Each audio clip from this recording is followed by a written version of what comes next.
आज पहला दिन है, 2-4 मिनट बात करूंगा आपसे, फिर टॉपिक स्टार्ट करूंगा। कुछ बच्चे तो मेरे को जानते ही होंगे कि मैं फिजिक्स पढ़ाता हूँ।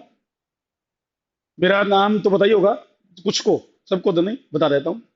रमेश चहल कहते हैं मुझे, रमेश चहल। और मेरा एक्सपीरियंस हो गया है 23 साल पढ़ाते हुए। जुलाई 1998 से मैं पढ़ा रहा हूँ फिजिक्स।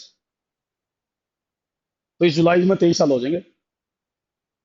तो फिजिक्स बच्चों के लिए ना, कुछ बच्चों के लिए ये लगता है कि उनको शायद 10th में 9th में आपने पढ़ा हो तो, कि भी शायद दूसरे सब्जेक्ट से अलग है।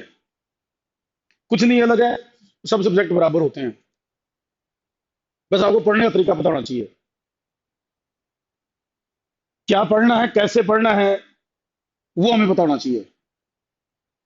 तो फिजिक्स में एक तो, जैसे हम पढ़ाएंगे 11th की फिजिक्स है जैसे,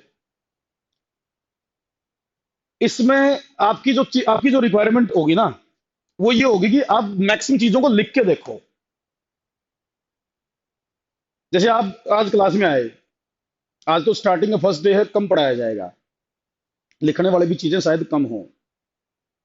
लेकिन रूटीन में जब क्लास चलेगी तो फिजिक्स में सब कुछ लिखा जाता है, प्रैक्टिस की जाती है। मतलब फिजिक्स में आप फिजिक्स को थ्योरेटिकल सब्जेक्ट मत मानना, थोड़े से फंडे क्लियर करना अगर रखना अपने दिमाग में।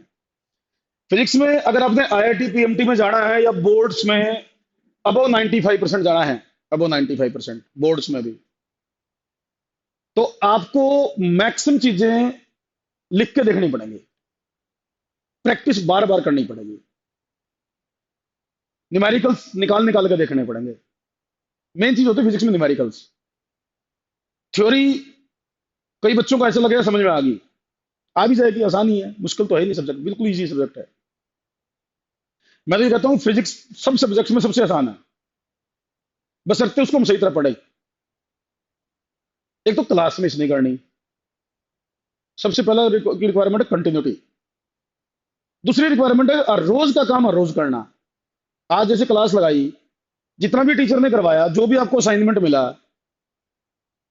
वो घर जाते ही सोल्व कर दो, उसी दिन सोल्व कर दो, सेम डे। पेंडिंग मत छोड़ो उस काम को। अगर आप काम को पेंडिंग छोड़ोगे ना, फिर फिजिक्स मुश्किल सब्जेक्ट हो जाएगा आपके लिए। तो ये दो चीज कर देना, क्लास मिस मत करना, काम को पेंडिंग मत छोड़ना, इससे आसान सब्जेक्ट नहीं लगेगा आपको। तो बेटा देखो, अब जैसे फिजिक्स में 11th की मैं बात करता हूँ, 11th में 10 यूनिट है फिजिक्स में। 10 यूनिट्स में मैक्सिमम पोर्शन हमारा 11th में मैकेनिक्स का है, मैकेनिक्स का है। मैकेनिक्स तो पढ़ के आए होंगे आप लोग, पढ़ी आपने मैकेनिक्स? किस किस ने मैकेनिक्स पढ़ रखी है?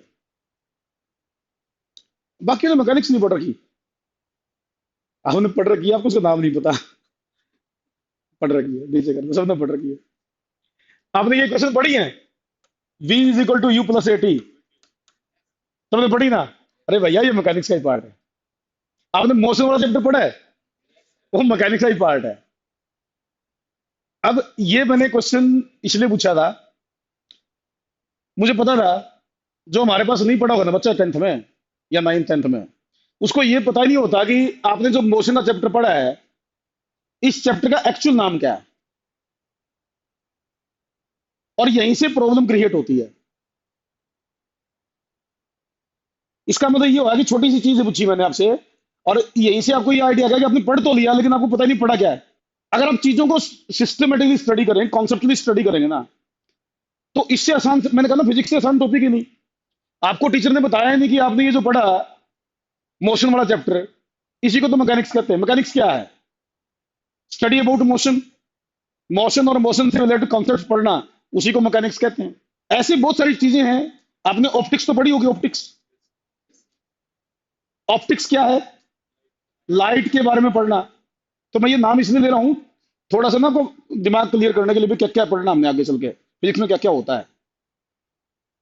तो 11th की जैसे फिजिक्स है,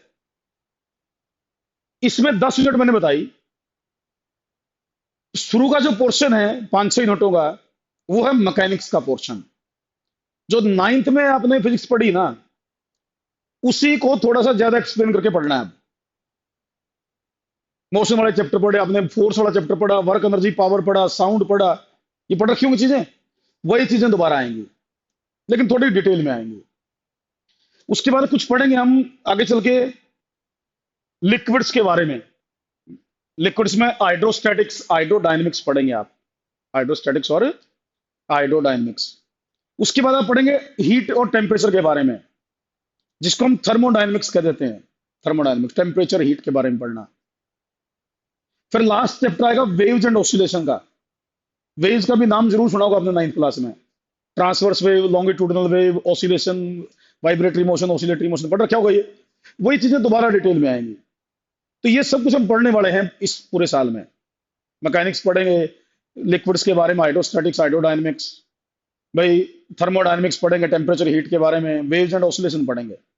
ये हमारे टॉपिक रहेंगे। इसमें सबसे ज्यादा पार्ट है मैकेनिक्स का। मैकेनिक्स में लगने वाले हैं आपके कम से कम 5 महीने, कम से कम 5 महीने आप मैकेनिक्स पढ़ने वाले हो। और मैकेनिक्स सबसे आसान टॉपिक रहेगा आपके लिए अगर आप उसको डेली लाइफ से रिलेट करके पढ़ोगे तो। डेली लाइफ से रिलेट करके पढ़ना सबसे आसान टॉपिक है। चलो, ये तो मैंने बता दी क्या पढ़ने वाले हैं, है क्या हमारे सिलेबस में क्या है। टोटल सिलेबस आपका 8 से 9 महीने चलेगा, 9 महीने के आसपास। अच्छा, हम सिलेबस को 2 बार रिवाइज भी करेंगे। सिलेबस जैसे बीच बीच में ना रिवीजन क्लासेस भी चलेंगी आपकी, जैसे सिलेबस करवाते गए, 1 यूनिट करवा दी, उसके बाद उसको रिवाइज करवा दिया, ताकि बच्चे पीछे वाला भूल ना जाएं। तो हम आपके ऊपर पूरी कोशिश करेंगे। अगर आपने हमारे अकॉर्डिंग काम कर लिया तो कोई कारण नहीं बनता कि आप अपने टारगेट को अचीव ना कर पाओ, चाहे आपका टारगेट कुछ भी हो। उसमें हेल्प हम करेंगे, काम आपको करना है। हर चीज, नॉन मेडिकल वालों को अलग से असाइनमेंट मिलेंगे, नॉन मेडिकल के अकॉर्डिंग उनके टेस्ट होंगे, नॉन मेडिकल के अकॉर्डिंग। जैसे आईआईटी मेंस का, आईआईटी एडवांस का जैसा पेपर होता है, बोर्ड वालों को बोर्ड के अकॉर्डिंग पढ़ाएंगे, उनके टेस्ट उसके अकॉर्डिंग लेंगे। उसी तरह के अलग से असाइनमेंट दे देंगे बोर्ड वालों को। निट वालों को निट के अकॉर्डिंग अलग से असाइनमेंट देंगे, अलग से उन्हीं उसी पैटर्न पे टेस्ट होंगे उनके। मतलब जो आपकी रिक्वायरमेंट है वो पूरी की जाएगी हमारी तरफ से, कोई चीज कम नहीं छोड़ेंगे। बिल्कुल सिस्टमेटिकली डिजाइन करके हमने कि कब क्या पढ़ाना, कैसे बताना, क्या चीजें देनी है। सारी डाउट्स क्लियर करेंगे, डीपीपीज मिलेंगे आपको। टॉपिक जैसे कंप्लीट होगा कोई भी, उसके डीपीपी मिल जाएंगे, डेली प्रैक्टिस पेपर। क्लास में क्वेश्चन करवाएंगे, जैसे मान लो कोई टॉपिक है, उसके 20-25 क्वेश्चन न्यूमेरिकल्स हमने यहाँ करवा दिए, 20 से 25 न्यूमेरिकल घर के लिए दे दिए, उस वो आप घर ट्राई करेंगे। फिर हमसे डाउट्स पूछेंगे कि भाई सर इस पर्टिकुलर डीपीपी में ये पर्टिकुलर क्वेश्चन हमसे नहीं निकला, तो हम उसको सोल्व करवा देंगे। इस तरीके से पूरे 11th में फिजिक्स के कम से कम अगर आपके 10 यूनिट हैं तो पर यूनिट 300 क्वेश्चन हम आपको घर के लिए देंगे। 300 क्वेश्चंस, तो 3000 क्वेश्चन हम करवा देंगे आपको, कम से कम 3000। ये तो कम बोले मैंने, इससे भी ज्यादा हो सकता है। जब अगर आप ज्यादा काम करोगे ना तो ज्यादा दे देंगे आपको। मैं कहते जब तो पहले वाला ही करा, जितना ज्यादा तुम 3000 तुमने देने ही देने हैं। ये तो हमारा डिजाइन है सिलेबस में। अगर बच्चे ज्यादा काम करने वाले होंगे, कुछ बच्चों को छांट लेंगे हम, तो ये ज्यादा काम करने वाले इनको एक्स्ट्रा दे दो, तो ये हम करवाने वाले हैं आपसे। और बिल्कुल अगर आपने 3000 क्वेश्चन हम करवाएंगे सारे सोल्व, तुम चिंता नहीं करनी। आपने तो ये करना कि डीपीपी दे दें, एक बार ट्राई करने कर जाके 20-20, 25-25 क्वेश्चन के 2 दिन के लिए दे दिए भाई 20 क्वेश्चन, 2 दिन के बाद हमसे पूछो जी, तो एक दिन में तो 10-12 क्वेश्चन है, तो 10-12 क्वेश्चन तो कर सकते हो। तो इस तरीके से डिजाइन कर रखा कि बच्चे को स्ट्रेस भी ना आए और वो सही तरह आउटपुट भी दे पाए। देखो, 2 टाइप के बच्चे होते हैं। एक होते हैं भाई कम पढ़ना चाहते हैं, एक होते हैं ज्यादा पढ़ना चाहते हैं। तो जैसी जैसी इसकी नेचर है वो उसके अकॉर्डिंग काम करेगा।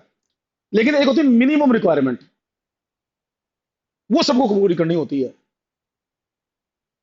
उससे कम पढ़ने से काम नहीं चलेगा। जैसे हम कहते हैं भाई मिनिमम से मिनिमम, अगर आपने मेडिकल या नॉन मेडिकल ली है तो शुरू में 5 घंटे, जैसे आज के बाद नहीं, कल परसों से 5 घंटे की स्टडी स्टार्ट कर दोगे आप। फिर उसे बढ़ाते बढ़ाते मैक्सिमम 8 घंटे तक जाना है। 8 घंटे चले गए तो कोई भी टेस्ट हो आप हो ही नहीं सकता कि आप छोड़ो, सब क्लियर हो जाएंगे। कोई कारण नहीं बनता कि टेस्ट आप क्लियर ना कर पाओ। लेकिन ये मान लेना कि 5 से 6 घंटे तो मिनिमम है। लेकिन इतना भी कर लोगे ना, देखो एक है आईआईटी एडवांस, उसके लिए तो 8 घंटे है। लेकिन जिसने आईआईटी मेंस या नेट की तैयारी करनी है ना, वो डेली 6 घंटे पढ़ लो। जब काम स्टार्ट हो जाए 2-4 दिन 5 दिन में ना, आपकी लाइन बढ़ेगी। अभी अभी लाइन नहीं बढ़ेगी आपकी, लगेगा टाइम। अभी तो इंट्रोडक्शन चलेंगी चैप्टर्स की, तो शुरू में तो मोमेंटम बढ़ता है। जब हम असाइनमेंट देना स्टार्ट करते हैं, जिस दिन से आपको पहले डीपीपी बन गई मिल गई, मान लेना उस दिन से आपको 5 से 6 घंटे मिनिमम पढ़ना है। वो फर्स्ट डे है मान लो आपका पढ़ाई का। तो उसके बाद अगर आप 2 साल कंटिन्यूटी में पढ़ते हैं तो सब कुछ हो जाएगा। हमारी जो टीम है पूरी वेल एक्सपीरियंस टीम है। कोई कारण नहीं कि भाई कोई ऐसी चीज नहीं जो ये पढ़ा ना पाए। टीम के बंदे जो हमारे, हर चीज क्लियर इनको।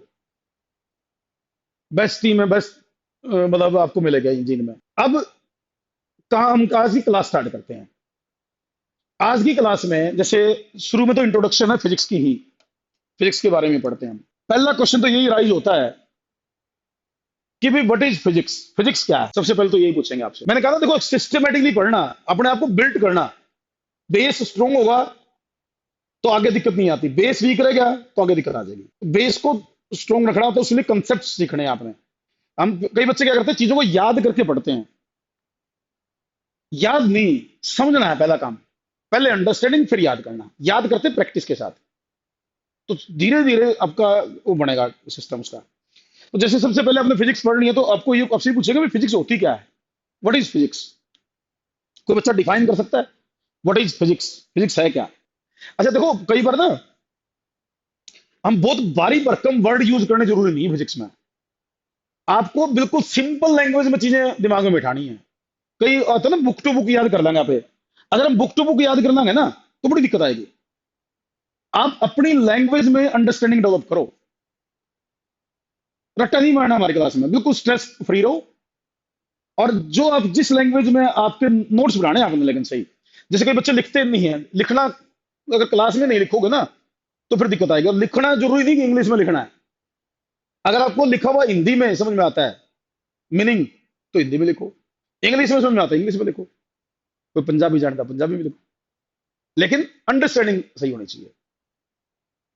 मेरा कहने का मतलब समझ में क्या कहना चाह रहा हूं मैं। वर्ड टू वर्ड रट्टा नहीं मारना आपने। अगर आप ऐसे रट्टे रटोगे ना वर्ड टू वर्ड चीजों को, फिर आपको फिजिक्स सबसे मुश्किल सब्जेक्ट लगेगा। तो मीनिंग समझ में आना चाहिए। जैसे कई बार हम कहते हैं भाई इसका मतलब बता दो हमें। हमें कई बार जैसे बच्चे ने क्वेश्चन का आंसर दिया तो कई बार उसको पता होता है, लेकिन जब उसको वो इंग्लिश में बोलना स्टार्ट करता है उसको, तो प्रॉपर वर्ड चूज नहीं कर पाता भी क्या कहना चाह रहा तू। जब उससे वही पूछते भी तो इसका मतलब बता, चल छोड़ हिंदी में बता इसका मतलब, वो सब बिल्कुल सही बताता है। इसका दिमाग में अंडरस्टैंडिंग तो है उसके। तो अंडरस्टैंडिंग ही मेन चीज है फिजिक्स में। तो जैसे आपसे बोला भाई फिजिक्स क्या है, आपको कि फिजिक्स साइंस का एक टॉपिक है या साइंस की एक ब्रांच है जिसके अंडर आप नेचर और नेचुरल फिनोमेना के बारे में स्टडी करते हैं। जो भी नेचर में होता है, नेचर में घटनाएं घटती हैं, जो भी कुछ होता है उसके बारे में स्टडी करना फिजिक्स कहलाता है। मैंने कहा ब्रांच ऑफ साइंस, साइंस की एक ब्रांच, साइंस की बहुत सारी ब्रांचेज है, उनमें से एक ब्रांच फिजिक्स है जिसके अंडर आप नेचर और नेचुरल फिनोमेना के बारे में स्टडी करते हैं। लिखना चाहिए बात आपने। Branch of science, physics is branch of science, physics is branch of science under which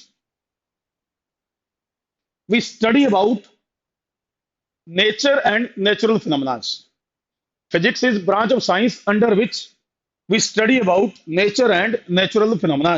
nature और नेचुरल फिनोमेना के बारे में स्टडी करना ही फिजिक्स कहलाता है। अब मैंने बोला साइंस, ब्रांच ऑफ साइंस। कोई आपसे पूछे व्हाट इज साइंस, साइंस क्या है, बता सकते हो साइंस, साइंस या साइंटिफिक स्टडी, मीनिंग समझते हो आप। देखो थोड़ा सा मैं एग्जांपल देके समझाता हूं कि भाई साइंटिफिक स्टडी या साइंस का और जर्नल बोलो बेटे, लिविंग थिंग जरूरी है साइंस में, लिविंग थिंग जरूरी नहीं। किसी भी चीज के बारे में स्टडी करना एक्सपेरिमेंटेशन के बाद, ऑब्जर्वेशन के बाद और कंक्लूजन निकालना। मोटे तौर पर मैं सिंपल सा एग्जांपल देता हूं, आपको बिल्कुल क्लियर हो जाएगा साइंस और नॉर्मल स्टडी में फर्क क्या है। जैसे मैं एग्जांपल देता हूं, भाई आपसे पूछते हैं जो बरसात है, बरसात होने का कारण समझाओ। अब बरसात होने का कारण समझाना में, अगर हम बात करें आज से 400-500 साल पहले की, तो लोग अपने इंडिया में लोग क्या मानते थे कि बरसात क्यों होती है। वो कहते थे कि एक इंद्र देवता है और जब इंद्र देवता खुश होते हैं बरसात हो जाती है, और इंद्र देवता नाराज हो जाते तो बरसात नहीं होती। और कई बार कुछ मूर्ख लोग जब बरसात कम होती थी तो यज्ञ करते थे, यज्ञ करते थे इंद्र देवता को खुश करने के लिए कि यज्ञ करो तो इंद्र देवता खुश हो जाएंगे, बरसात हो जाएगी। क्या ये बात सही है? क्या इसको साइंस कह सकते हो आप? बोलो। ये कोई साइंस नहीं है। पिछले 400-500 सालों में जो भी पढ़े लिखे लोग थे, जिनका एप्टीट्यूड साइंटिफिक था, उन्होंने रेन का जो प्रोसेस है, इसको स्टडी करना स्टार्ट किया। इसको कहते हैं ऑब्जर्वेशन करनी स्टार्ट की। अब उन्होंने देखा भी रेन का एक पर्टिकुलर साइकिल है, पर्टिकुलर टाइम पर ये रेन होती है, तो इसको साइंटिफिकली स्टडी किया। फिर उन्होंने उसके बेस पे कंक्लूजन निकाला कि भी रेन का रीजन, तो उनको जो समझ में आया, उन्होंने ये बताया कि भी गर्मियों में समुद्र का जो पानी है वो इवेपरेट होता है, उसे क्लाउड्स बनते हैं, क्लाउड्स हायर प्रेशर से लोअर प्रेशर की तरफ आते हैं, फिर वो पहाड़ों से टकराते हैं और बरसात होती है। ऐसा कुछ बताया। अरे बोलो, आज तो यही रीजन मानते हैं, रेन का ही कुछ और भी रीजन है। मेरे ख्याल से तो यही रीजन है। अरे समझ रहे हो मेरी बात को? हाँ तो भर दो। है। तो ये जो चीज है, जैसे भी स्टडी किया, अभी रेन क्लाउड्स बने, क्लाउड्स आए, प्रेशर लोअर प्रेशर आए, फिर कंडेंस हुए, कंडेंस होकर बरसात होगी, ये रीजन है। तो इसको तो हम साइंस कह सकते हैं। ये समझ में आता कि हाँ जी, ये चीज पॉसिबल है। तो इस टाइप से हर चीज का एक रीजन है। हर चीज को स्टडी किया जाता है। कुछ ऐसी हैं जिनको केवल ऑब्जर्व करके बताते हैं, कुछ ऐसी हैं जिनको हम एक्सपेरिमेंट करके बताते हैं। एक्सपेरिमेंट करेंगे, ऑब्जर्वेशन करेंगे, कुछ कंक्लूजन निकालेंगे, कुछ मेजरमेंट करेंगे, उसके बाद हम कोई आंसर देंगे, तो उसको कहते हैं साइंस या साइंटिफिक स्टडी। तो उसी तरीके से साइंस की एक ब्रांच का नाम हो गया फिजिक्स। तो फिजिक्स में हम नेचर और नेचुरल फिनोमेना के बारे में स्टडी करते हैं। अब फिजिक्स में जैसे हम बात करें कि भाई फिजिक्स की हमारी सोसाइटी में क्या इंपॉर्टेंस है, या फिजिक्स ने हमें दिया क्या, हमें मिला क्या फिजिक्स से। अगर मैं as a teacher of physics बोलूं, तो फिजिक्स के बगैर तो दुनिया चलेगी नहीं। सब कुछ फिजिक्स की देन है। लेकिन ऐसा नहीं कि मैं दूसरे सब्जेक्ट को कम कर रहा हूं। मैंने बोला एज अ फिजिक्स टीचर मैं बोलूं, तो फिजिक्स तो हमारे लिए बहुत इंपॉर्टेंट है। ये क्वेश्चन पूछा जाता है what is the relation of physics with society, या what is the importance of physics in the general life, ये पूछेंगे आपसे। या कौन सी ऐसी चीजें हैं जो हम डेली लाइफ में यूज करते हैं, जो फिजिक्स के कॉन्सेप्ट्स के ऊपर बेस्ड हैं, या फिजिक्स के साइंटिस्टों ने हमें दी हैं या हमें बताई हैं। तो आप अपने आसपास जितनी भी चीजें देखते हैं, अगर आप उनको ध्यान से एनालाइज करेंगे, वो डायरेक्टली इनडायरेक्टली फिजिक्स के ऊपर डिपेंडेंट है। जैसे ये इलेक्ट्रिसिटी है, आज के दिन मिनिमम रिक्वायरमेंट है हमारी इलेक्ट्रिसिटी। इलेक्ट्रिसिटी के बगैर हमारा काम ही नहीं चलता। बहुत सारी चीजें ऐसी हैं जो इलेक्ट्रिसिटी से चलती हैं। और बेटा इलेक्ट्रिसिटी के बारे में हमारे को फिजिक्स के लॉज से पता चला। फिजिक्स के साइंटिस्ट थे जिन्होंने इलेक्ट्रिसिटी को डिस्कवर किया, या इसके बारे में बताया कि कैसे ये प्रोड्यूस की जाएगी, कैसे इसका यूज करना है। तो ये फिजिक्स की देन है। अब इलेक्ट्रिसिटी में बहुत सारी चीजें डिपेंडेंट है, बल्ब बनाए, पंखे बनाए, ये सब फिजिक्स के फिनोमेना के ऊपर बेस्ड है। आपकी ट्रांसपोर्टेशन की जितनी भी चीजें हैं, आपकी कम्युनिकेशन की जितनी भी चीजें हैं, वो सब फिजिक्स की देन है। वो कहीं ना कहीं फिजिक्स के साथ रिलेटेड है, फिजिक्स के कॉन्सेप्ट्स के ऊपर डिपेंडेंट है। जैसे एक्सरे मशीन है, फिजिक्स के कॉन्सेप्ट के ऊपर बेस्ड है। एमआरआई मशीन है, सीटी स्कैन है, सब फिजिक्स के कॉन्सेप्ट्स के ऊपर बेस्ड है। ट्रांसपोर्टेशन में इंजन बनाया, वो फिजिक्स साइंटिस्टों ने बनाया। कम्युनिकेशन में इलेक्ट्रोमैग्नेटिक वेव्स का यूज करते हैं, सब फिजिक्स के कॉन्सेप्ट्स के ऊपर बेस्ड है। सबसे आसान ये चश्मा बनाया, ये फिजिक्स के कॉन्सेप्ट के ऊपर बेस्ड है। अगर फिजिक्स के साइंटिस्ट लेंस नहीं बढ़ाते, तो हो गए थे अपना काम। तो मतलब कहने का मतलब है कि आपकी जो डेली लाइफ है, वो कहीं ना कहीं डिपेंडेंट है फिजिक्स के ऊपर। बहुत सारी चीजें हैं जो उसके बगैर हमारे पास होती ही नहीं।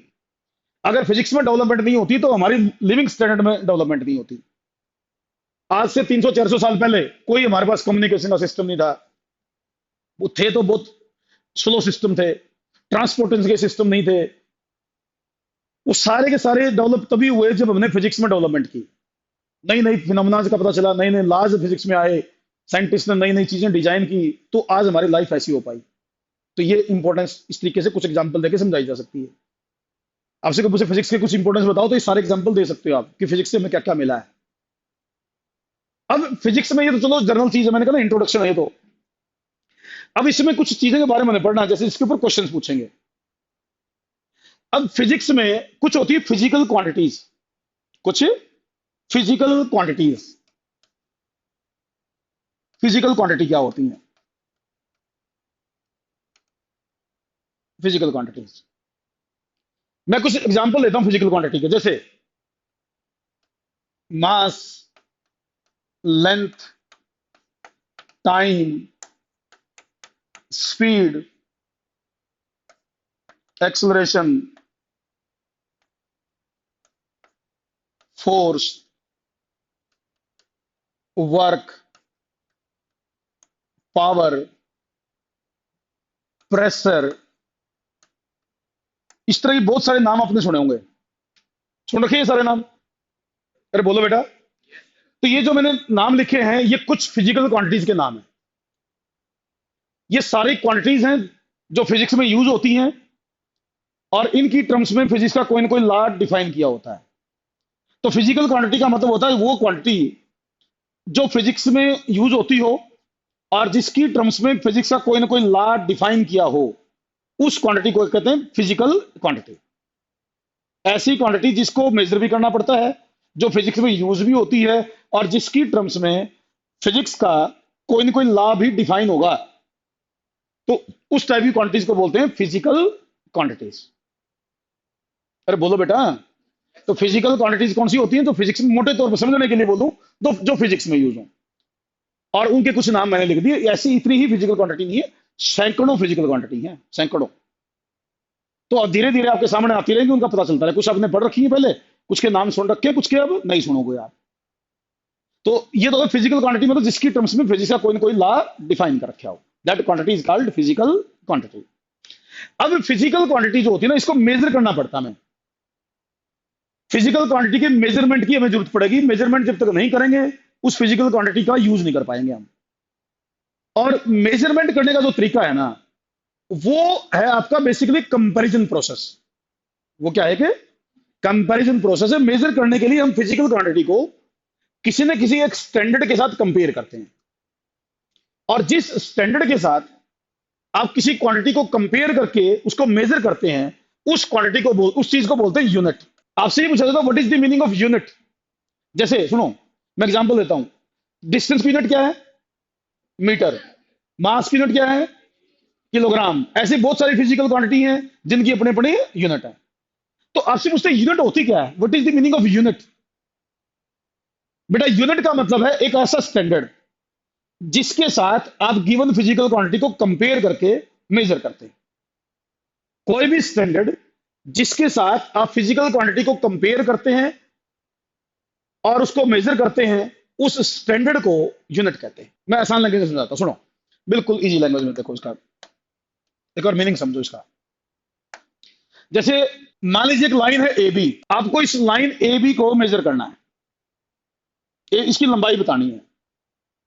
तो आप इसकी लंबाई को बताने के लिए कोई स्टैंडर्ड चूज करेंगे।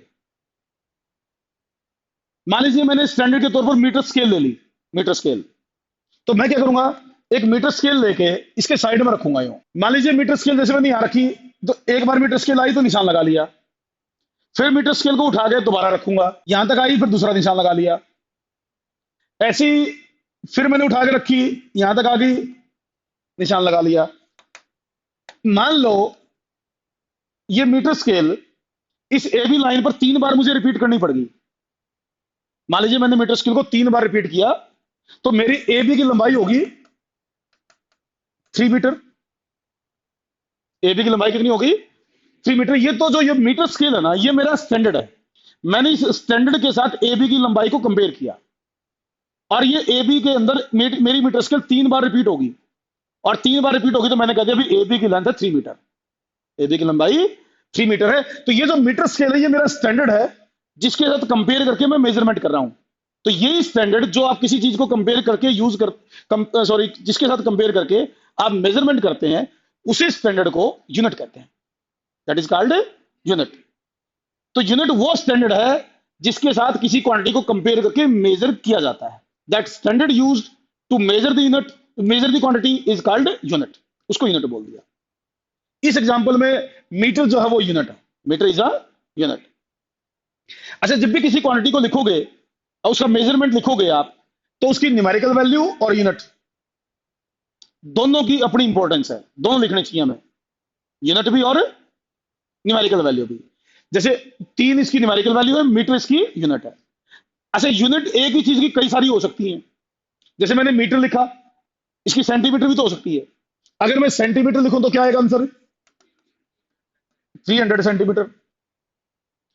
ऐसे किलोमीटर है, सेंटीमीटर की बजाय मिलीमीटर है, बहुत सारी अलग अलग यूनिट हो सकती हैं। अच्छा, कोई भी यूनिट जो चूज करते हैं ना, उसके कुछ कुछ प्रॉपर्टी होनी चाहिए यूनिट की। ऐसे नहीं अपनी मर्जी से हम यूनिट चूज करना। यूनिट चूज करने का एक प्रॉपर प्रोसेस है इंटरनेशनल लेवल पर। उसमें क्या होता है कि जब भी कोई यूनिट, जैसे मैंने कहा मीटर यूनिट है, ये मीटर हमेशा यूनिट नहीं थी इसकी लेंथ की। अच्छा, मास की यूनिट क्या है?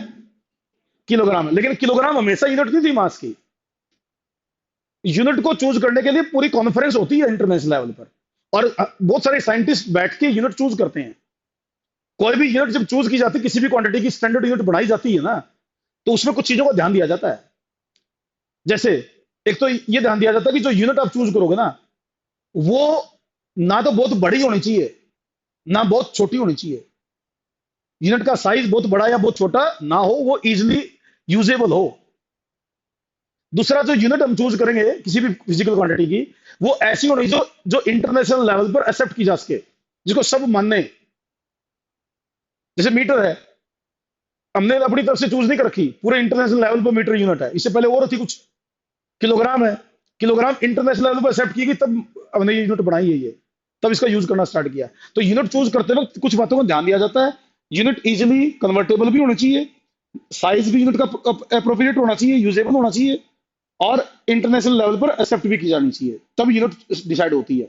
तो मीटर है, सेंटीमीटर है, मिलीमीटर है, बहुत सारी यूनिट हो सकती है, लेकिन यूज वो करते हैं जो सबके लिए एक्सेप्टेबल हो। अगर आप यूनिट बड़ी लोगे तो न्यूमेरिकल वैल्यू छोटी आएगी, यूनिट छोटी लोगे तो न्यूमेरिकल वैल्यू बड़ी आएगी। इसमें यूनिट मीटर है, इसमें यूनिट सेंटीमीटर है। सेंटीमीटर छोटी यूनिट है तो न्यूमेरिकल वैल्यू बड़ी आ रही है, मीटर बड़ी यूनिट है सेंटीमीटर से तो न्यूमेरिकल वैल्यू छोटी आ रही है। अरे क्लियर? तो यूनिट, जैसे मैं थोड़ा एग्जांपल देता हूँ इस बात, जो मैंने अभी बोला भी यूनिट इंटरनेशनल लेवल पर एक्सेप्टेड होनी चाहिए। आपको ये पता है इंडिया में मास की यूनिट पहले क्या होती थी? मास की क्या यूनिट थी पता आपको? इंडियन लोग आज से 100-150 साल पहले मास को किस यूनिट में मेजर करते थे? आइडिया है कुछ आपको?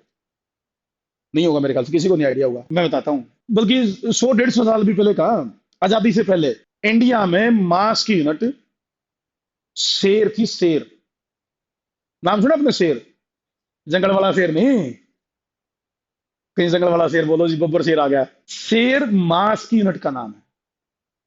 अगर आप पुराने बूढ़ों से बात करोगे ना, तो वो बताएंगे आपको। आपने मण मण मण का नाम सुना? मण, मण सुना है? कुछ ने सुना होगा, कुछ नहीं सुना होगा, लेकिन ये इंडियन यूनिट है ये, अब यूज नहीं होती बस वो। मण का मतलब अप्रोक्सीमेटली 40 किलो, लगभग 40 किलो को वन एक मण कहते हैं। धड़ी सुना ना? धड़ी अप्रोक्सीमेटली 5 किलो, अप्रोक्सीमेटली 5 किलो। धौण, धौण अप्रोक्सीमेटली 20 किलो। तो ये जैसे अंग्रेज आए, जब अंग्रेज इंडिया में आए, तो अंग्रेज पता किस मास की यूनिट क्या लेते थे? अंग्रेज मास की यूनिट पाउंड यूज करते थे। उनकी यूनिट थी मास की पाउंड, वो पाउंड में मेजर करते थे, और इंडिया वाले शेर में मेजर करते थे। अब जब दो आदमी अलग अलग यूनिट यूज करेंगे, तो वो एक दूसरे की यूनिट के साथ कंफ्यूज हो सकते हैं। और ये चीज मैंने तो आसान एग्जांपल देने के हिसाब से बताई कि इंडिया और इंग्लैंड वालों की बात करें हम, वो मास की यूनिट पाउंड यूज करते थे, हम शेर, मण, दौड़, दड़ी ऐसे यूज करते थे। तो जब हम कोई चीज लेंगे, देंगे, आपस में खरीदेंगे, बेचेंगे, तो कंफ्यूजन क्रिएट होगा। ऐसे ही बहुत सारे देशों की अपनी अपनी, सबकी अपनी अपनी अलग अलग यूनिट थी। अगर सारे अपनी अपनी यूनिट यूज करेंगे तो प्रॉपर कम्युनिकेट नहीं कर पाएंगे। अब उसको खत्म करने के लिए इंटरनेशनल लेवल पर साइंटिस्टों ने डिसाइड किया कि भी कॉमन यूनिट बनाओ, स्टैंडर्ड यूनिट बना दो कोई भी। जब वो आपस में कोई भी लेन देन करेंगे, उसी यूनिट का यूज करके करेंगे। तो फिर ये यूनिट डिसाइड करना स्टार्ट किया गया, और इस तरीके से फिर सारी फिजिकल क्वांटिटी की यूनिट इंटरनेशनल लेवल पर बता दी गई भी ये स्टैंडर्ड यूनिट है, आपने ये यूज करनी है, अपनी मर्जी से यूनिट डिसाइड नहीं करनी। अब जब इतनी यूनिट होगी इंटरनेशनल लेवल पर, इतनी सारी यूनिट बना दी, तो मैंने तो अभी थोड़ी देर पहले एक चीज कही थी कि भी सैकड़ों फिजिकल क्वांटिटी है। सैकड़ों फिजिकल क्वांटिटी, तो हर फिजिकल क्वांटिटी की कोई यूनिट होगी। अगर सारी फिजिकल क्वांटिटी की यूनिट आपको बोल दे याद करके रखो, तो दिमाग खराब हो जाएगा। कैसे करेंगे याद? सैकड़ों फिजिकल क्वांटिटी की यूनिट तो याद नहीं की जा सकती।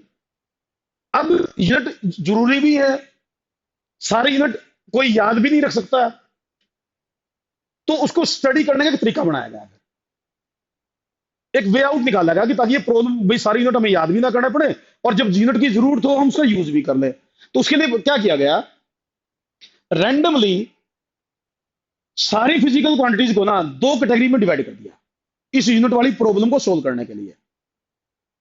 और जितनी भी फिजिकल क्वांटिटी हैं उनको दो अलग अलग कैटेगरी में डिवाइड कर दिया गया। तीन फिजिकल क्वांटिटी शुरू में ये बोला गया भाई तीन को हम मानेंगे फंडामेंटल, और बाकी जितने भी फिजिकल क्वांटिटी हैं उनको बोला गया मानेंगे उनको डिराइव्ड। तो फंडामेंटल क्वांटिटी और डिराइव्ड क्वांटिटी बना दी गई, fundamental quantities and derived quantities.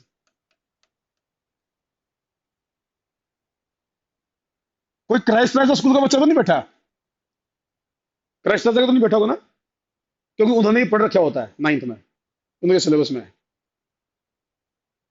अब फंडामेंटल क्वांटिटीज और डिराइव्ड क्वांटिटी दो अलग अलग कैटेगरी बनाएगी ताकि हम हर यूनिट को याद भी ना करें और जरूरत पड़ने पर यूनिट को यूज भी कर लें। इस ये दो कैटेगरी बनाने से ना हमारी यूनिट को याद करना लिखना आसान हो जाएगा। फंडामेंटल में केवल तीन रखी गई शुरू में, लेंथ,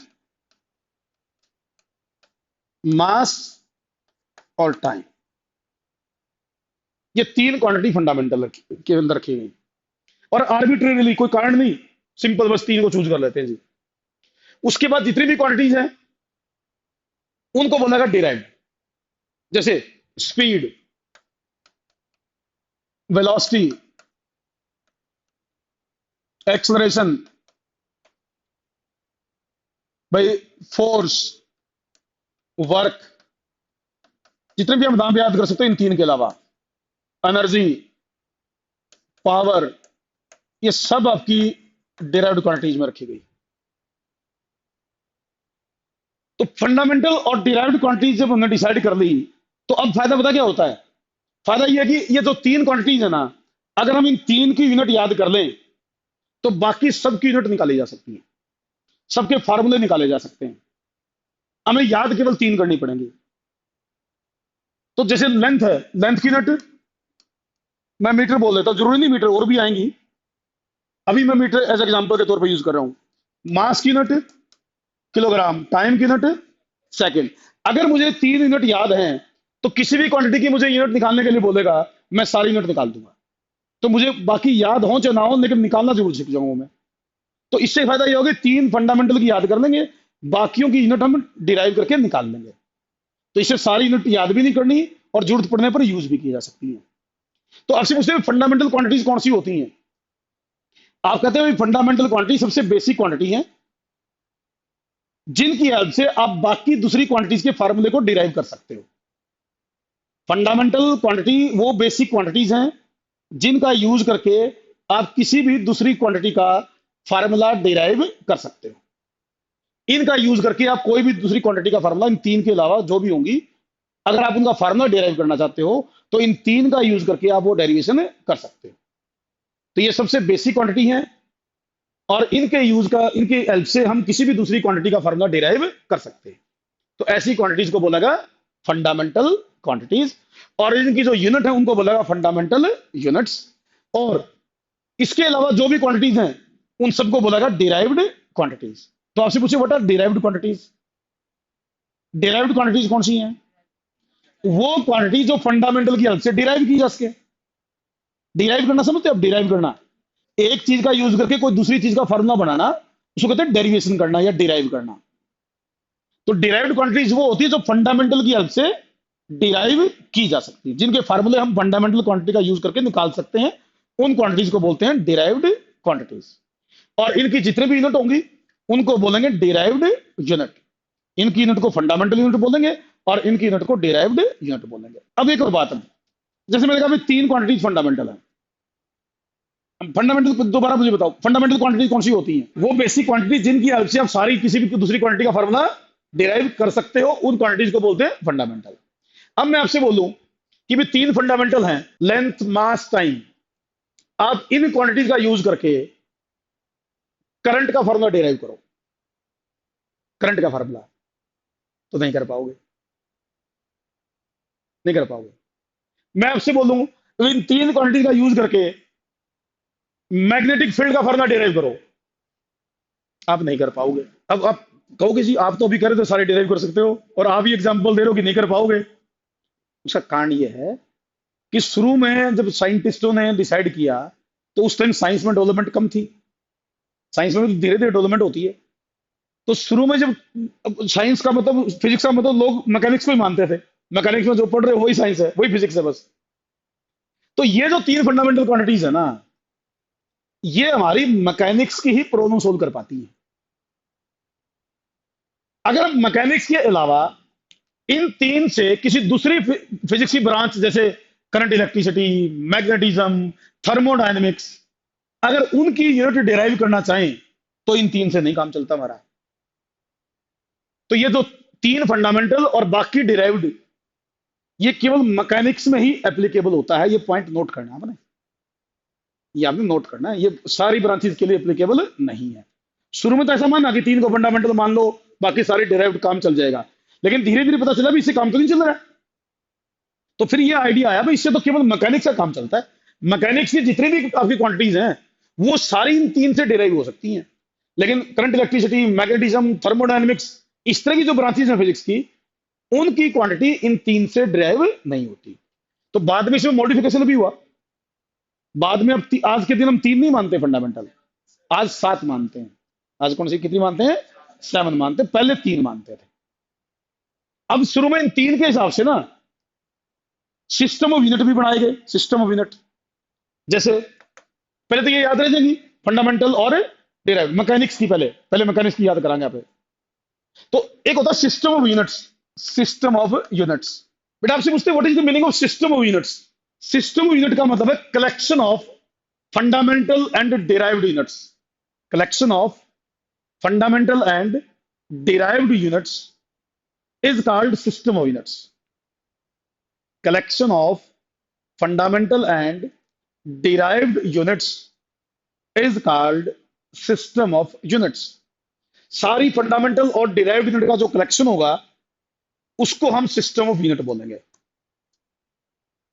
हाँ जी बेटा, जैसे शुरू में सिस्टम आया, पहला सिस्टम आया एफपीएस। एफपीएस सिस्टम आया। आपसे पूछते हैं भाई what is the meaning of FPS system. FPS system किसे कहते हैं? बेटा एफपीएस सिस्टम वो सिस्टम है जिसके अकॉर्डिंग लेंथ की यूनिट फुट मानी गई, मास की यूनिट पाउंड ली गई और टाइम की यूनिट सेकंड ली गई। ये वो सिस्टम था। आपसे पूछे what is the meaning of FPS system, आप कहेंगे FPS system is that system according to which unit of length is foot. FPS system is that system according to which unit of length is foot, unit of mass is pound and unit of time is second. देखो system का जब नाम रखा गया ना तो तीन fundamental unit के नाम के हिसाब से रखा गया। तीन जो फंडामेंटल यूनिट है ना उनके फर्स्ट लेटर ले लिए, फुट से एफ ले लिया, पाउंड से पी ले लिया, सेकंड से एस ले लिया और सिस्टम रख दिया एफपीएस। तो ये जो सिस्टम था ना मेनली ये अंग्रेजों का था, अंग्रेजों का सिस्टम था। अंग्रेज जो थे इंग्लैंड वाले जो लोग थे वो इस सिस्टम को यूज करते थे और शुरू में काफी सालों तक दुनिया पर उन्होंने सिस्टम थोप के रखा कि तुम्हें यूज करना पड़ेगा, वो तकड़े थे, उनका राज था। आपको पता ना वर्ल्ड में बहुत सारी कंट्रीज पे इंग्लैंड का राज था काफी लंबे टाइम तक, पता ये चीज? अरे पता कि नहीं, ऐसे तो पढ़ी होगी। तो इंग्लैंड का काफी वर्ल्ड के बहुत सारी कंट्रीज पर राज था। तो शुरू में इंग्लैंड वालों की पावरफुल थे लोग, तो उन्होंने सबके ऊपर ये सिस्टम थोप दिया कि भाई जैसे इंडिया वाले थे बेचारे शेर में धड़ी में दौड़ में मेजर क्या करते, उनको बोला नहीं भाई तुम फुट पाउंड में मेजर करो, छोड़ो इन शेर दौड़ हमें नहीं पता। तो लेकिन ये सिस्टम सही नहीं था, इसमें ड्रॉबैक है। माननी तो पड़ी इस टाइम तो लोगों ने, लेकिन इस सिस्टम की धीरे धीरे पता चला भी कमियां भी हैं। कमियां ये है कि इसमें एक यूनिट को दूसरी यूनिट में कन्वर्ट करना बड़ा मुश्किल है। इसमें जो मल्टीप्लायर है ना वो फ्रैक्शन में आते हैं। एक यूनिट को दूसरी यूनिट में कन्वर्ट करना हो, कहीं 2.5 कहीं 2.3 इस तरह मल्टीप्लाई करके तब आपका आंसर आएगा। कैलकुलेशन मुश्किल हो जाती है कन्वर्जन करते वक्त। इसलिए इस सिस्टम को ज्यादा यूज नहीं किया जाता, ज्यादा इजी नहीं है यूज करना। इंग्लैंड वाले तो आज भी यूज करते हैं। आप कभी भी देखना, इंग्लैंड में जब भी कोई क्रिकेट मैच होता ना, क्रिकेट मैच देखते हो आप? क्रिकेट तो देखते ही होगे। अरे बोलो भाई, कौन कौन देखते हैं आईपीएल? टाइम लिमिटेड है, कंपटीशन बहुत ज्यादा है। अगर टारगेट फिक्स है ना, तो बहुत सीरियस होना पड़ेगा काम के प्रति। काम अगर तुम काम कर लेते हो, उसके बाद टाइम बचे, फिर सब कुछ करो, फिर मौज करो। लेकिन अगर टाइम नहीं है और फिर भी आप मैच देखोगे या खेलोगे, तो दिक्कत होने वाली है। Be serious. सीरियस का मतलब पहले काम, उसके बाद बाकी चीजें, तो फायदा है। वैसे मैंने आज सीधा मैं आपकी बातों पर आ गया, लेकिन मैं आपको बताता कि आपने 9th 10th में ना कुछ चीजें गलत तरीके से पढ़ के आ गए आप। छोटे छोटे एग्जाम्पल हैं जिनसे आपको पता चलेगा कि 9th 10th में हम गलत पढ़ के आ रहे हैं। 10th में सीबीएसई स्कूल के बच्चे कौन कौन है? सीबीएसई स्कूलों के बच्चे सारे सीबीएसई के हैं। अच्छा, किस किस के प्री बोर्ड में अब वो 95% मार्क्स आए थे? मैं छोटे छोटे क्वेश्चन पूछूं? हाँ, बता दोगे? अरे बता दूं क्या? मैं ये बताने जा रहा हूं। अब एक दो एग्जांपल ऐसा दूंगा जिसमें आपको ये पता चलेगा कि हमारे पास पढ़ने का डिफरेंस क्या होगा, डिफरेंस कहां से क्रिएट होगा। जो 10th में हमारे पास पढ़ रहे होंगे वो बोलना मत, क्योंकि उनको पता होगा चीज। और जो हमारे पास नहीं पढ़ रहे होंगे वो पूरे पूरे चांस हैं गलत जवाब देंगे। और ये 11th में भी होने वाला है। जो बच्चा यहां पढ़ेगा ना, वो दूसरों से अलग चीज सीखेगा। जो पेपर में आने की उम्मीद ज्यादा होती है, जो कॉमन चीजें होती है, वो पेपर में कभी नहीं आती। जो सबको पता हो ना, वो पेपर में कभी नहीं आती। पेपर में लोगों को डिफरेंशिएट करना है। तो डिफरेंशिएट करना, ऐसी चीज पूछी जाएंगी जो कुछ को आती हो, कुछ को ना आती हो, वो पूछी जाएंगी। जैसे मैं आपसे पूछूंगा, हाथ खड़े करना जिसको पता हो, ये कौन सा मिरर है? कन्वेक्स मिरर है। ये किसी ऑब्जेक्ट की कैसी इमेज बनाएगा? वर्चुअल और इरेक्ट इमेज बनाएगा। और virtual image is always erect और real image is always inverted. बोलो बेटा, है ना सर? ये गलत है। ये आप गलत पढ़ के आ रहे हैं, ये गलत पढ़ के आ रहे हैं आप, ध्यान रखना। ये इसके बारे में सबसे बेसिक कॉमन है, पढ़ा हुआ उसने कि भाई ये वर्चुअल और इरेक्ट इमेज बनाएगा, पढ़ा हुआ ना।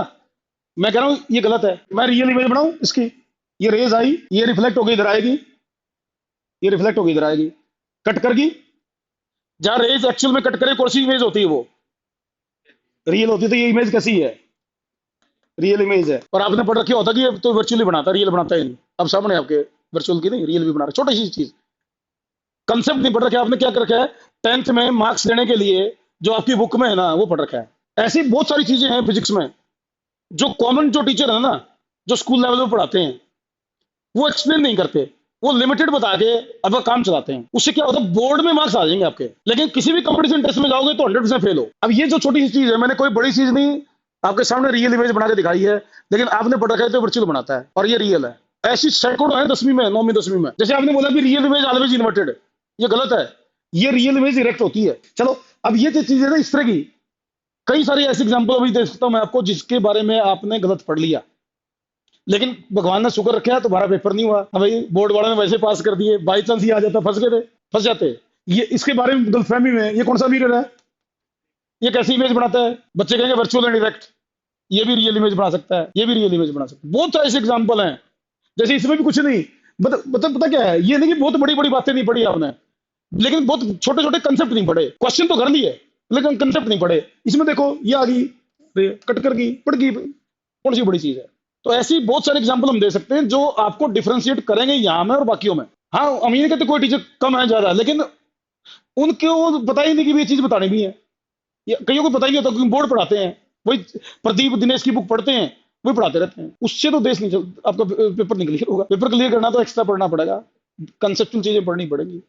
ये जो हमारे पास पढ़ रहे थे उनको सबको पता होगा मेरे ख्याल से। तो ये हम कहते हैं हमारी क्लास का नॉर्मल बच्चा और बाकी क्लास का टॉपर बच्चा कॉन्सेप्ट में स्ट्रॉन्ग मिलेगा, उस 95% वाले से स्ट्रॉन्ग मिलेगा, क्योंकि चीजें उसको इस तरह की बताई जाएंगी, इस तरीके से बताई जाएंगी कि वो अलग होना ही होना है, गारंटी है। कभी भी ऐसी चीज, जैसे दीपांशु हमारे को कहता था फिजिक्स समझ में नहीं आती मेरे को, लेकिन तेरे को पता है ये चीज, तो पता है, तो इसका मतलब भैया बाकियों से अलग है। पेपर में मार्क्स आएंगे नहीं आएंगे वो आपकी प्रैक्टिस पर डिपेंड करेगा, लेकिन चीजों को कंसेप्चुअली हम बताएंगे जरूर आप, और बड़े आसान तरीके से बताएंगे जिसमें यूं लगेगा भी सारी चीज समझ में आ रही है। तो फिजिक्स नहीं, फिजिकल एजुकेशन है, बताने का तरीका वो रहेगा, ऐसा लगेगा फिजिकल एजुकेशन पढ़ रहे हैं, इतनी आसान चीज भी होती है क्या। तो आने वाले टाइम में लेकिन पेशेंस रखना पड़ेगा, आपको काम करना पड़ेगा, पेशेंस रखना पड़ेगा। एक दिन के ये नहीं भाई कि भाई हमने महीने में ही हम तो आज डॉक्टर बन गए हो, स्टेथोस्कोप लगा के सपने आने लगे, फिर नहीं। मेडिकल ले रखी है और एक महीने में हाँ हाँ हाँ हाँ डॉक्टर बन गए, ऐसे नहीं। 2 साल का प्रोसेस है, 2 साल पेशेंस रखो। नॉर्मल बच्चा भी कुछ भी कर सकता है। हमने ऐसे ऐसे बच्चे देखे हैं जो 10th तक बहुत अच्छा परफॉर्म नहीं कर रहे थे, लेकिन 11th 12th में आईआईटी में गए हैं। ऐसे ऐसे बच्चे देखे हमने। इसलिए तो कभी भी अपने आप को कम मत आंकना, ये मत सोचना कि मैं कर नहीं सकता। अपने ऊपर सेल्फ कॉन्फिडेंस रखना और काम करना। फिर उसके बाद आपकी 10वीं में परफॉर्मेंस कितनी थी, क्या रही 9th में, क्या 10th में, क्या कोई मायने नहीं रखती। जिस दिन आपने काम करना स्टार्ट कर दिया, आप उसी दिन से इंप्रूवमेंट आपके अंदर स्टार्ट होगी। तो इसलिए कभी मत सोचना कि मेरे से इंटेलिजेंट ये है या ये मेरे से ज्यादा अच्छा करेगा, मैं नहीं कर पाऊंगा। ये आपकी गलत फहमी में है। कोई बच्चा किसी से कम नहीं होता। कम वही होता है जो अपने काम पर ध्यान नहीं देता। बस मेरी अपनी थ्योरी तो ये है, कोई बच्चा डफर होता ही नहीं। डफर उसकी एक्टिविटीज बढ़ाती है।